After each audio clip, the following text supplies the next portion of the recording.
Capital Sports Audio. I'm Dave Ferry, and I've been tracking a lot of the NHL mock drafts coming out from the media sources throughout North America, and the consensus is, well, there is no consensus.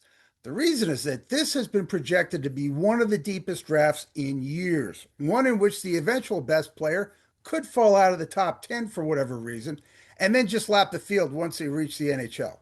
Gavin McKenna, for instance, is listed anywhere from number 1 to number 6 on media draft projections. He was a consensus number 1 going into the season. Now there are camps saying Ivar Stenberg could be taken first, or Chase Reed, or Keaton Verhoff.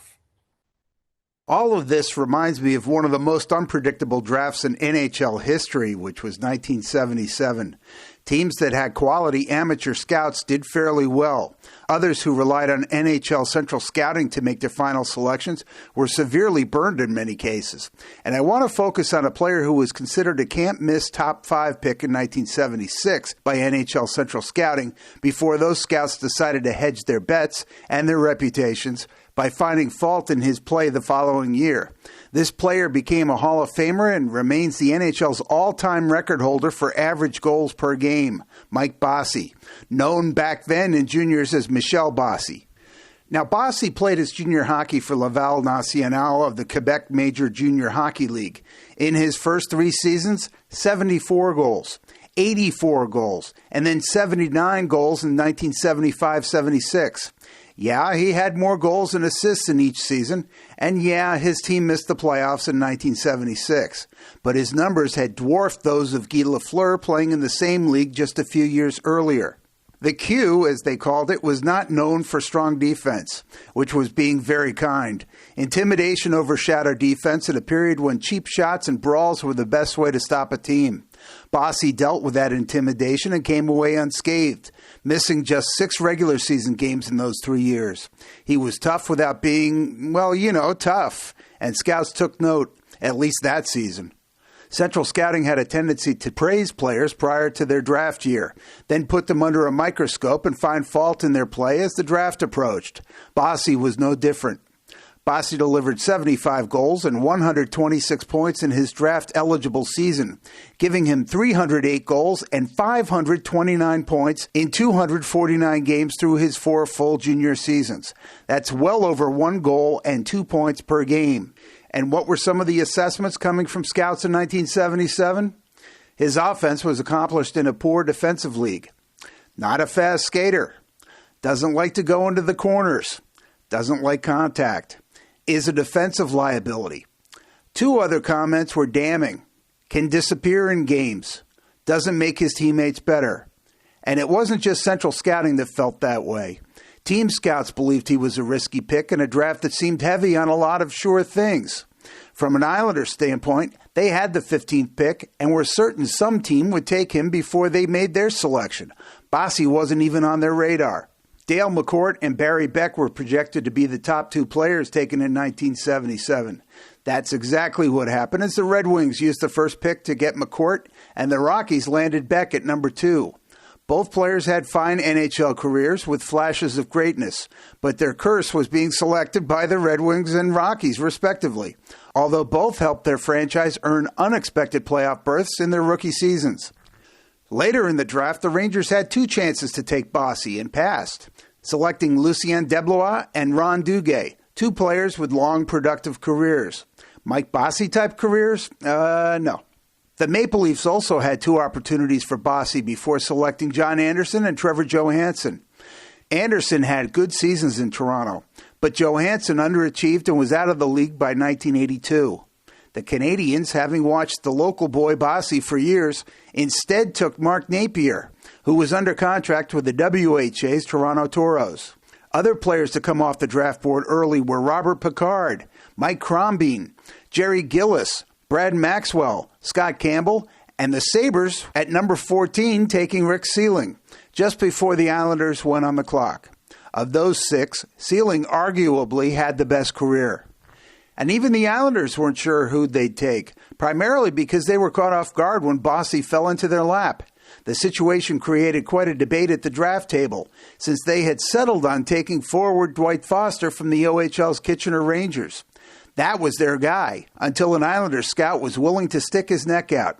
As Islanders scouting director Jim Devellano told me for a book. When we got to the draft, I simply told Bill Torrey and Al Arbour, who was sitting there, look, we have a bit of a dilemma here. This Dwight Foster is a heck of a good two-way player. He's the type of player, Al, that you would like because he's good offensively, but he's responsible defensively.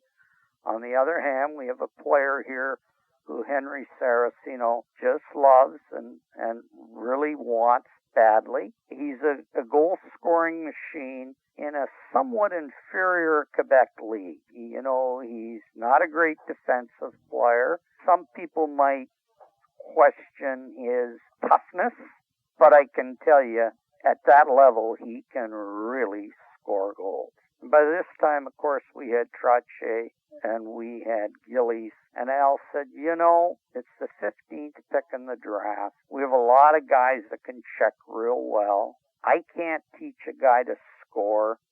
Scoring is important.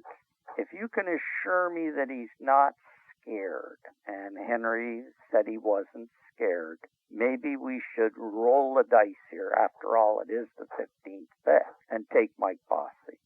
We took Mike Bossy, and I don't think in any of our wildest imaginations, if we wanted to be truthful, and I'm going to be truthful, did we ever expect that for 9 straight years, starting as a rookie, he would score 50 goals or more? So hats off to Henry Saraceno. Hats off to Al Arbour, okay, for weighing in on the discussion and about taking a chance, okay? And that sounds laughable now when I say taking a chance, but think a moment. 14 teams prior to us didn't take him. So you see what I'm saying? Sometimes it's better to be lucky than to be smart. We had a little of that going for us. Amid a table full of scouts and a GM relying on his bird dogs, it took a steadfast, insistent scout and the head coach to make the final decision that turned the Islanders into a scoring machine that would win Stanley Cups in Bossy's 3rd through 6th seasons, reach the final 5 times, and win a record 19 consecutive playoff series. He scored over 50 goals each of his first 9 seasons and became the second player to score 50 in his first 50 games of a campaign. He was the Islanders' 3rd NHL Rookie of the Year after Denny Potvin and Brian Trottier. He was a second-team All-Star as a rookie and a first-team All-Star 5 times. He won the Conn Smythe Trophy as MVP of the Stanley Cup playoffs in 1982.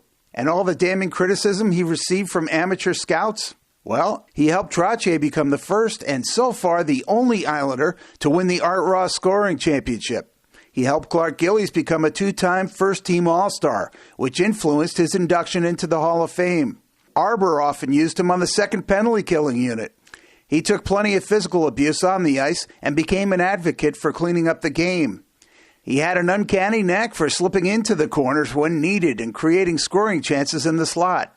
When the draft class of 1977 had all retired, no one had more goals, points, or a higher plus-minus than Bossy. You know who's number 2 on the all-time points list for 1977 draft picks? Islanders' second-round selection John Tonelli.